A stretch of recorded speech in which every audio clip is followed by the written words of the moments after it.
या 2 दिवसात ते पूर्ण होऊ शकतं.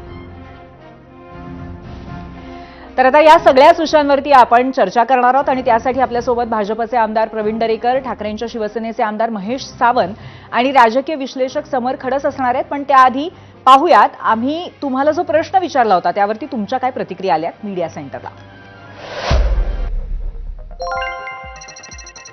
एक्सवरून पहिली प्रतिक्रिया तेजस सुरवसे यांची आहे. फक्त हिंदुत्वाच्या मुद्द्यावर विकास करणारी भाजप आणि शिवसेना युतीच यशस्वी ठरणार. विरोधी पक्षावरती आता जनतेचा विश्वास नाही. एक्सवरून आशिष मनवरे यांची प्रतिक्रिया आहे. ठाकरे बंधूच सर्वांना पुरून उरतील.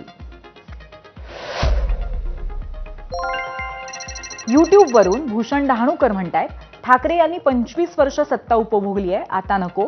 त्यांना सत्ता दिली तर काँग्रेसच्या हातात पालिका दिल्यासारखं होईल.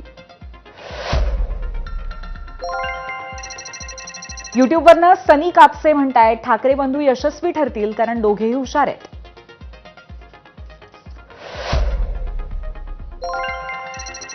फेसबुकवरनं शिवाजी खिराडकर यांची प्रतिक्रिया आपण बघतोय. उद्धव आणि राज ठाकरे यावेळी निवडून येणार म्हणजे येणार, कारण जनता या सरकारच्या भूलथापांना वैतागली आहे.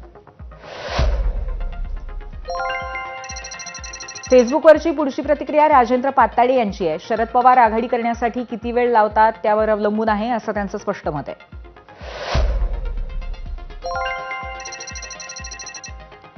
इंस्टाग्रामवरनं रमेश म्हणतायत, कोणतीच आघाडी यशस्वी होऊ शकत नाही, त्या सर्वांमध्ये एकजुटीचा अभाव आहे.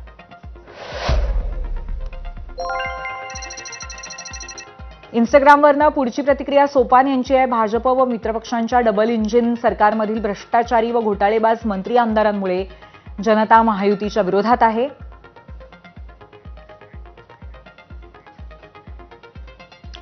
आणि यावर चर्चा करण्यासाठी आपण आता गेस्ट सेंटरवर जाऊया. आपल्यासोबत आहेत भाजपचे आमदार प्रवीण दरेकर, त्याचबरोबर शिवसेना ठाकरे गटाचे आमदार महेश सावंत आणि राजकीय विश्लेषक समर खडस आहेत आपल्यासोबत. तुम्हा तिघांचंही मी मनपूर्वक स्वागत करते.